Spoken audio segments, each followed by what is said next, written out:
ಪಹಲ್ಗಾಮ್ನಲ್ಲಿ ಭಯೋತ್ಪಾದಕ ದಾಳಿಗೆ ಸಂಬಂಧಪಟ್ಟಂತೆ ಭಾರತದ ಪರವಾಗಿ ಅಮೆರಿಕ ನಿಲ್ತಾ ಇದೆ. ಇದು ನಿಜವಾಗ್ಲೂ ಭಾರತಕ್ಕೆ ಅತಿದೊಡ್ಡ ರಾಜತಾಂತ್ರಿಕ ಗೆಲುವು.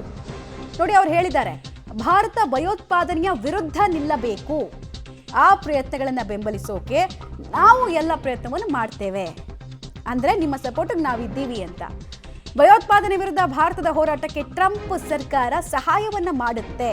ಇದು ಅಮೆರಿಕ ಸದನದ ಸ್ಪೀಕರ್ ಜಾನ್ಸನ್ ಅವರು ಕೊಟ್ಟಿರುವಂತಹ ಸ್ಟೇಟ್ಮೆಂಟ್. ಅಮೆರಿಕ ಪಾಲಿಸಿ ಭಾರತದ ವಿಚಾರದಲ್ಲಿ ಏನು ಅನ್ನೋದನ್ನು ಅವರು ಸ್ಪಷ್ಟಪಡಿಸಿದ್ದಾರೆ.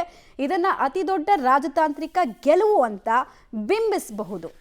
90s ತನಕ ಕೂಡ ಪಾಕಿಸ್ತಾನದ ಬೆನ್ನಿಗೆ ಅಮೆರಿಕ ನಿಂತ್ಕೊಳ್ತಾ ಇತ್ತು. ಆದರೆ ಯಾವಾಗ ಅವ್ರ ಟ್ವಿನ್ ಟವರ್ ಮೇಲೆ ಅಟ್ಯಾಕ್ ಆಯಿತು, ಅದಾದ್ಮೇಲೆ ಅವ್ರ ಪಾಲಿಸಿಗಳು ಚೇಂಜ್ ಆಗ್ತಾ ಹೋಯಿತು.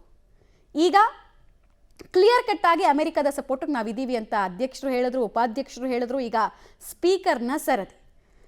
ಸಹಾಯ ಅಂದರೆ ಯಾವ ಥರದ ಸಹಾಯ? ಮತ್ತೆ ನಿಧಾನಕ್ಕೆ ನೀವು ನೋಡ್ತಾ ಇದ್ರೆ ಒಬ್ಬರೊಬ್ಬರು ಪೊಸಿಷನ್ ತಗೊಳ್ತಾ ಇದ್ದಾರೆ. ಚೈನಾ ಪಾಕ್ನ ಹಿಂದೆ ನಿಂತಿದೆ.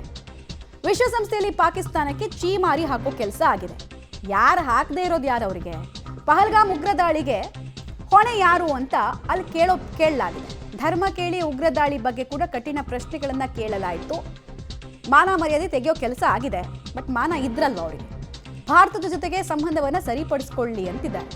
ಅಣ್ವಸ್ತ್ರ ಇದೆ ಅಂತ ಬ್ಲ್ಯಾಕ್ ಮೇಲ್ ಮಾಡೋದನ್ನು ನಿಲ್ಲಿಸ್ಬೇಕು ನೀವು ಅನ್ನೋದನ್ನು ಕೂಡ ಭದ್ರತಾ ಮಂಡಳಿಯ ಸದಸ್ಯರು ಚೀಮಾರಿಯನ್ನು ಹಾಕಿದೆ. ಎಷ್ಟು ಹಾಕಿಸ್ಕೊಂಡು ಹೊಡೆಸ್ಕೊಂಡು ಏನಿದೆ ಅವ್ರಿಗೆ?